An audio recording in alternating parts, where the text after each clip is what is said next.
Hello everyone, I am Jordan Angelo Reclosado, and today we are going to talk about the indigenous group, specifically in the Philippines.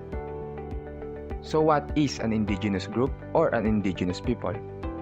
They are also referred as First People, Aboriginal people, Native people, or Autochthonous people. They are culturally distinct ethnic groups who are native to a particular space. And today, we are going to talk about the indigenous group in the Philippines, which is the Manobo tribe. So who are the Manobos? The Manobo are several people groups who inhabits the island of Mindanao in the Philippines. They speak one of the languages belonging to the Manobo language family. Their origins can be traced back to the early Malay peoples who came from the surrounding islands of Southeast Asia. Today, their common cultural language and Malay heritage help to keep them connected. The Manobo cluster includes 8 groups: the Cotabato Manobo, Agusan Manobo, Dibabawon Manobo, Matigsalug Manobo, Sarangani Manobo, Manobo of Western Bukidnon, Obo Manobo, and Tagabawa Manobo. The groups are often connected by name with either political divisions or landforms. The Bukidnons, for example, are located in a province of the same name. The Agusans, who live near the Agusan River Valley, are named according to their location. The 8 Manobo groups are very similar, differing only in dialect and in some aspects of culture.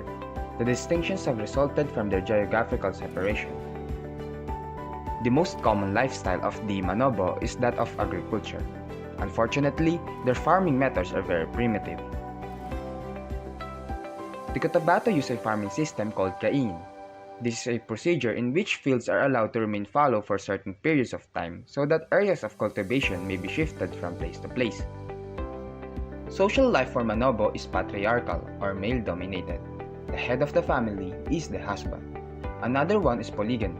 Having more than one wife at a time is also common and is allowed according to man's wealth. However, among the Bukidnon, most marriages are monogamous. The only exception is that of the powerful datus or headmen. The political structures of the Manobo group are quite similar. A ruler, called a sultan, is the head of the group. Beneath him are the royal and non-royal classes. Only those people belonging to the royal classes can aspire to the throne. Those belonging to the non-royal classes are under the power and authority of the royal classes. Each class is interdependent on the others.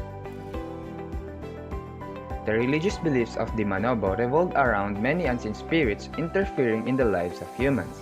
They believe these spirits can intrude on human activities to accomplish their desires.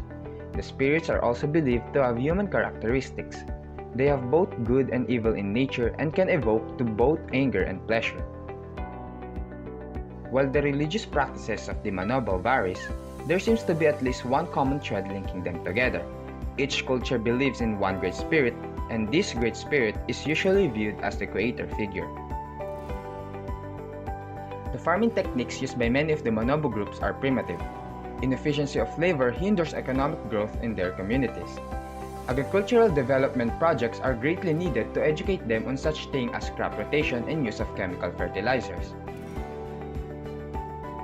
Another need of Manobo lies within the area of their culture. This group speaks many different languages and dialects. This has made learning to speak and write their languages very difficult for outsiders. Lastly, spiritually, the Manobo need a savior.